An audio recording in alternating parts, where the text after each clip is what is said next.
I would like to talk about two aspects of that, is how to prevent data leaks, and focus on the one of the biggest risks, which is actually social engineering attacks. And the second part of my presentation will be about the security in the cloud environment, and talk about two biggest risks here, how we can actually minimize that using cloud providers. It's actually about the weak technology and outdated software and physical threats and accesses. So starting from social engineering attacks, so in 2012, almost a third of the breaches incorporated social engineering techniques. So the most common techniques are like phishing, scarware, pretexting, and tailgating. The most popular, of course, is the phishing. Almost 90% of the cases is based on that method. Probably everybody already know that the most popular way of that is to sending fake email, which looks like a email from well-known source, but indeed they contain malicious links. That can be potentially dangerous for us, and it can happen to steal your password or your private information. So this is the most common and popular way of stealing the data, and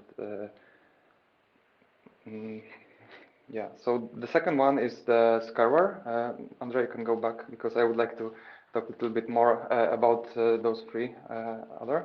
So scarware is a technique that somebody scares us that, for example, there is like a potentially dangerous on your device install, and you need to urgently download kind of a software, which is tricky. There's like many sites when, for example, you enter on and there's like a pop-up that your device is not protected, you have a virus, and you immediately need to install some kind of antivirus. So this also can be potentially dangerous because then you are just installing malware software, and it could be dangerous for you. Pretexting, this is the techniques, for example, when the attacker pretends that he's claiming that he's working for IT support and would like to get a request from you a password for a kind of maintenance work purpose, and can also steal your data. Tailgating, this is the technique that is actually allowing unauthorized person to get to the authorized area. For example, the attacker can dress as an employee and convince us that he forget his RFID pass or something like that. And then we just let him in as a favor, and then he can also do a lot of dangerous stuff when he get to the, for example, data center. Okay, next one. How we actually can prevent from social engineering attacks. So this is the list of the good practices that can be used to actually minimize the risk of that. So the first and the most important is actually do not open emails and attach from unknown source. So whenever you're not sure if the email is sent from somebody you know or the known source, there's always a good practice to ask your local IT security expert. There's also a good practice to have that kind of person dedicated in the company. So whenever there is like a question, if this is the valid source or not, you can always ask that question. Don't believe tempting offers. Use only secure email and web gateways. Use updated antivirus software. This is really important. There's a lot of cases that people actually doesn't use antivirus software at all. So I think this is the best time to actually do it and install it as soon as possible. And remember to always use updated version of the software. Pay attention to the correct URL and SSL certificate, and use multi-factor authentication. And I have a little bit more advice about those 2 points in the next slide. So advice 1, pay attention if the URL that you are entering is correct. There are a lot of cases when the URL can be look similar to the URL that you're actually using every day, but there could be like a misspell or something like that, and then it can be also potentially dangerous. It can be attempt of the phishing to store your important data, your identity, or your password. Always check if the SSL certificate is valid.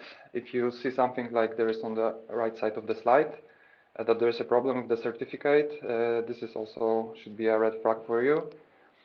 because then you are not certain that the data you are exchanging with the server are encrypted, and this can be also potentially dangerous to store your credit card number, identity, password, or some sensitive information. The next advice is to use two-factor authentication. So providing your identity in more than just one way. So this is really good approach, and I'm happy that more and more companies actually start using the two-factor authentication. Because by the principle, if one of the authentication factor is defeated, then there is always a second one, which give you the certainty that somebody will not breach the security. So Microsoft statistics shows it actually blocks 99.90% of account compromise attack. The second factor authentication can be either a biometric or sending SMS or a code to authorized devices or external device with a security key on it, or face recognition and another. So this is also a good way to protect your access. Next slide. And in WealthArc, we will actually log into WealthArc. We are using Microsoft two-step verification. And it really helps to protect your identity and actually protect for somebody else to sign into your account. So this is the technique that we are actually using in WealthArc to protect our users. Okay, so now I would like to talk a little bit more about the security in the cloud and how we can actually increase our security using cloud platform, and eliminates or minimize two really important aspects when it came to the security. One, which is weak technology and outdated software, and physical threat and access. So weak technology and outdated software. So one of the biggest security risks is actually patching the software, and a lot of companies is actually struggling with that. So many on-premise data center are actually mixed of different technology from different eras. So we need to maintain them, and with that there is like a big cost of providing the world-class IT security expert to maintain that, to remember to do everything on time, and sometimes it can be really dangerous to use outdated software, and if patch is not done on the right time interval. So this can be potentially really dangerous for us to leak the data from. And how we can prevent from that? So next slide. By using public cloud providers like Microsoft Azure, Amazon AWS, or Google Cloud Platform. Because actually the company mission of those providers is like be a cloud service as a business. So their profitability and reputation actually depends on the customer data security. They invest a lot of money and heavily into the top-class IT expert that actually maintain the software. And they have even dedicated team responsible only for the patching their product, and patching the product in cloud is almost automated, so there's like no downtime from our perspective to get this process done. So this is really a good way to use the latest and the modern technology applied to our software. Next slide. The second aspect of security is actually physical threats, exposure to natural disasters like fire, earthquake, or flood. And physical access, so whenever we are on the on-premise data center, they are usually located close to the company enterprise, and being close to the computer system actually makes it much easier to launch successful attack and steal our data. And how we can actually minimize that, next slide, is also to use public cloud providers, only the biggest one, of course, because they are using the multiple data centers that are geographically independent, and they are also using virtualization to give us the availability and disaster recovery. So whenever there is like a problem in one data center, the data can be easily restored from the other, the second one, or so this can really prevent us from many unexpected things that can happen. And there is like no physical access to the data center because the security is on a really high level and it's almost impossible to actually get there by an authorized person. So in WealthArc, we are using Microsoft Azure as a cloud provider, and currently we have 4 data centers in Europe that we are using, 2 in Switzerland and 1 in western part of the Europe and 1 in north part of the Europe. So whenever there is like a problem, we have like a primary data center and backup one, and whenever there's a problem in one data center, we can always use a backup from other and vice versa. So this is really a big benefit for us to have and use the latest software and latest solution that we can provide to our customers. Yeah, so this is basically what I have for today to show you. I hope that this presentation give you some insight of the security and how you can actually protect yourself in the future. Thank you. Thank you very much, Krzysztof. Very helpful and very interesting insights which you've provided. I would like to move on to the next part where Michael will give us some more insights in terms of how to respond to security incidents. Warm welcome, Michael. Thank you very much, André. Hello, everyone, as well. It's my pleasure to talk to you today. André asked me to speak a bit about our daily work here at MME. I work at the cybersecurity response team in our data protection team. And we get daily calls from clients. I mean, luckily not WealthArc, but others that actually have security incidents and that wonder how to best react to them. So there's one part, obviously, the technical reaction, but then also how to actually deal with data breaches and security incidents on a legal level. So maybe before we get started, some words about terminology. To not confuse the two, probably we start with the definition of security incident. So when we talk about the security incident, we mean an event that comprises the integrity, confidentiality, or the availability of an IT system. So a data breach actually may be the result of a security incident, but does not have to be. So there are ways and situations in which there actually is a security incident. For example, if an employee of a company loses a hard drive that only contains encrypted data, this would not qualify as an actual data breach because the data itself has not been disclosed, it has not been destructed, and nobody has gained access to it. Where things get a bit muddy is what happens when you actually have a temporary unavailability of data. The European Data Protection Board has its own view on that. It thinks that this might still qualify as a data breach, but it depends on actually whether the rights and freedoms of the people affected are really, well, whether they are affected.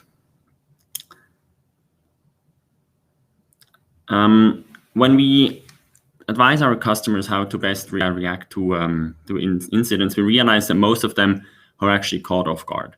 So we all know, or people I think nowadays should know because of everything that is in the media, that there is no 100% protection from security incidents, and that the question is more when and not whether it will happen.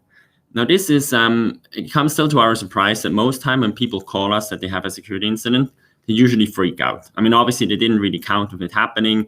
They knew it might happen in the future, but when it happens, it is a very stressful moment. And we realize that most people really haven't put a lot of thought into what they are going to do once it really happens. And so we always advise that it's an absolute must-have to implement a security incident response plan. Now, such a plan depends on what sources you look at. They can look differently. I mean, there's not just one right way, but usually contains 4 different steps that we will look now individually. So the first step of any response to a security incident is obviously containment. So first of all, keep calm. And if you do have anybody who can help you, if you have any security or forensics experts on site, or if you have a partner working with you, immediately contact them. Now, next, it is important to, if you can, isolate or disconnect affected devices, systems, or networks. This is important because once an infiltrator is within your systems, he can move around freely, and you want to make sure that the threat cannot travel within your network. Now, what's also important, and which is common sense but still gets forgotten oftentimes, is to reset all the passwords of the users. And here it's important to not only change if you know that one person has been breached or that the account of one person has been hijacked. Don't only change that person's password, throw a wide net, right? Because you do not know how long that infiltrator has been in your systems.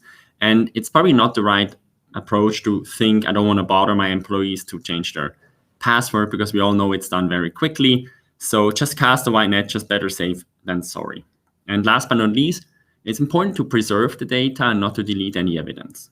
Now, it's obvious that most people want to make sure that their systems get online as quickly as possible. But in the heat, oftentimes, data gets deleted. And this is an obvious issue from a legal perspective, because at one point, you may actually be required to prove that you actually were not acting at fault. Excuse me for a sec. Now, the second step is risk assessment. So once you're done with the containment part, you have to look at, is there actually any risk involved for our customers? And this is where the data protection part comes in. So how you do that is you gather all the information about the security incident that you can, and then create a report in which you consolidate all that information.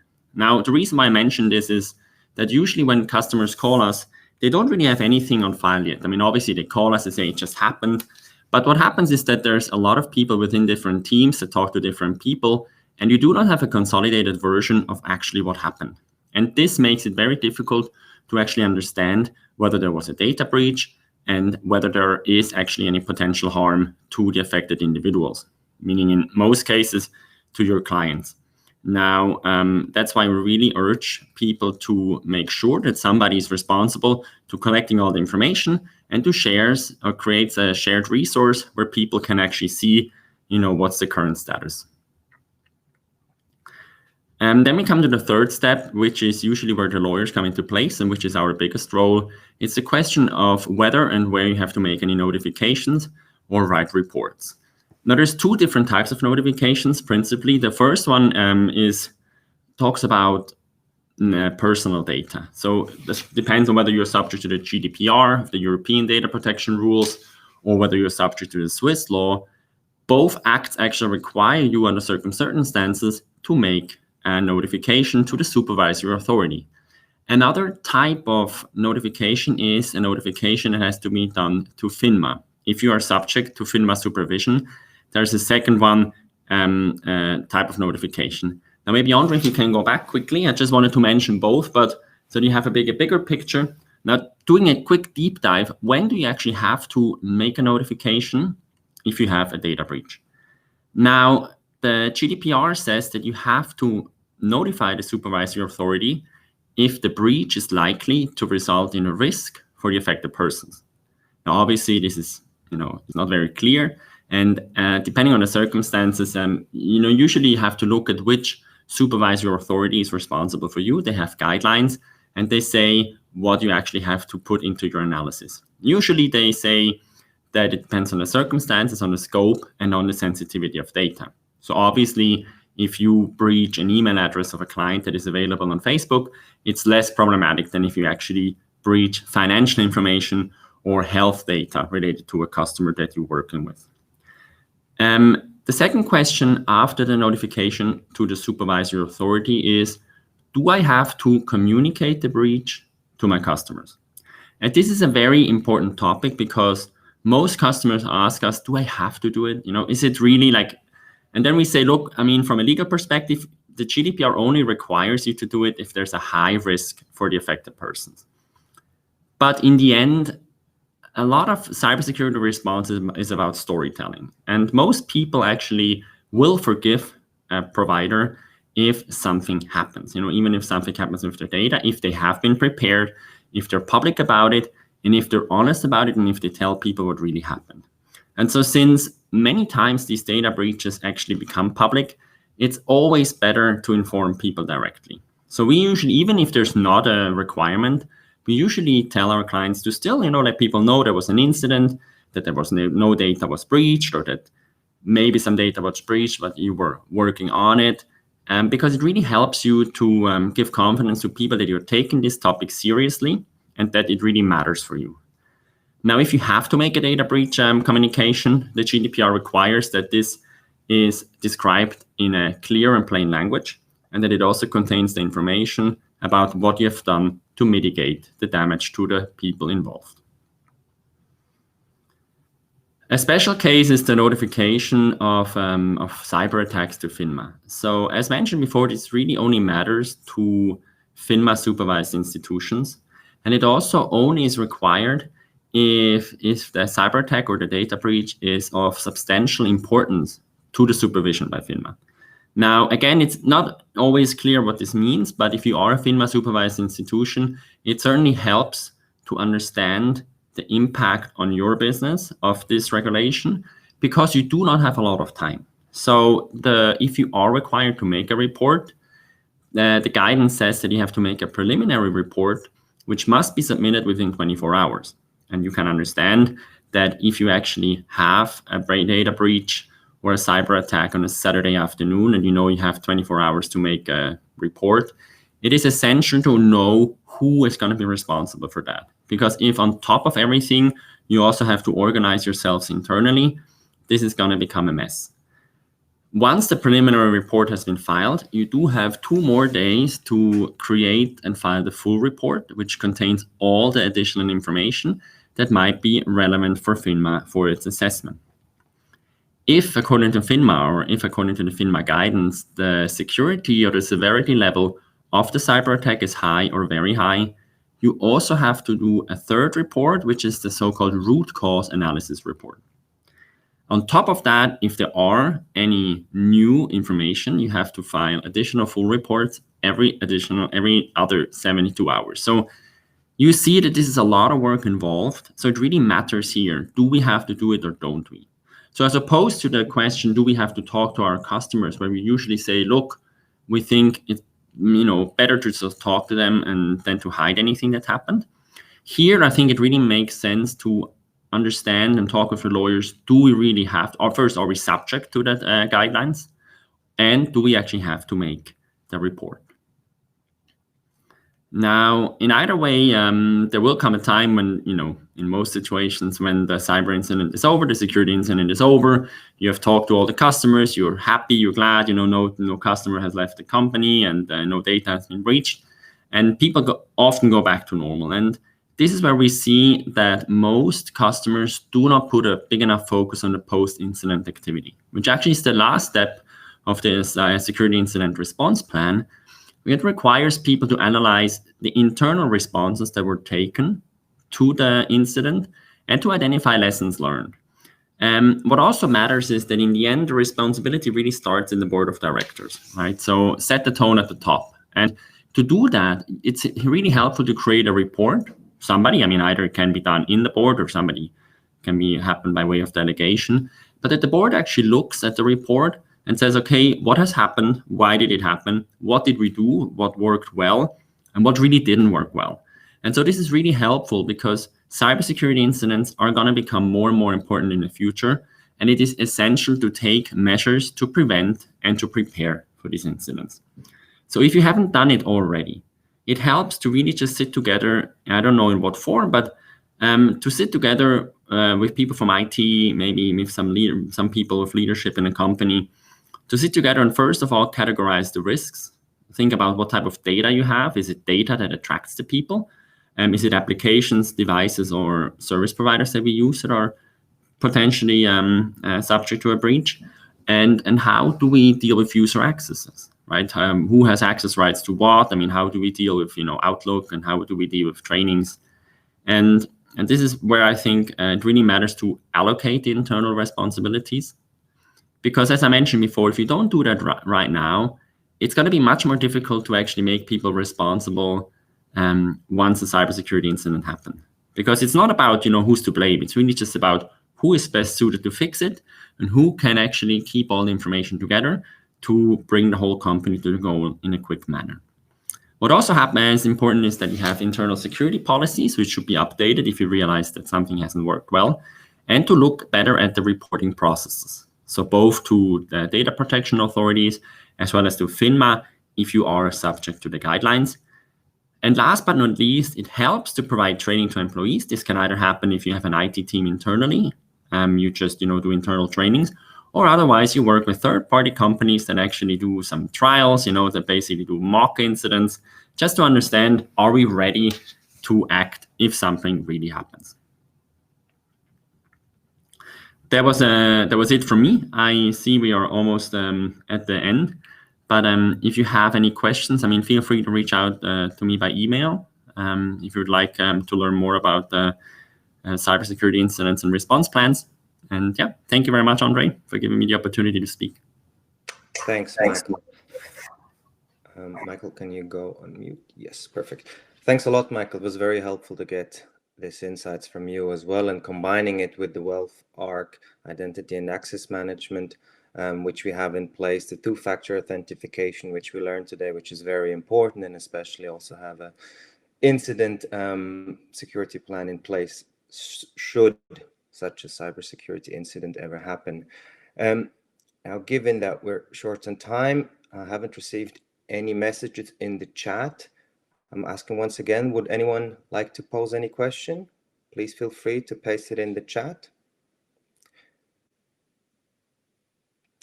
If that's not the case, as usual, we recorded this session and we will also distribute it to the people who were not able to join the meeting today. And thank you once again for participating. It was really, really a pleasure showcasing our cybersecurity environment, but together also with our partner MME, which is very helpful in this matter. Thanks a lot. Have a good day and have a good week. Bye.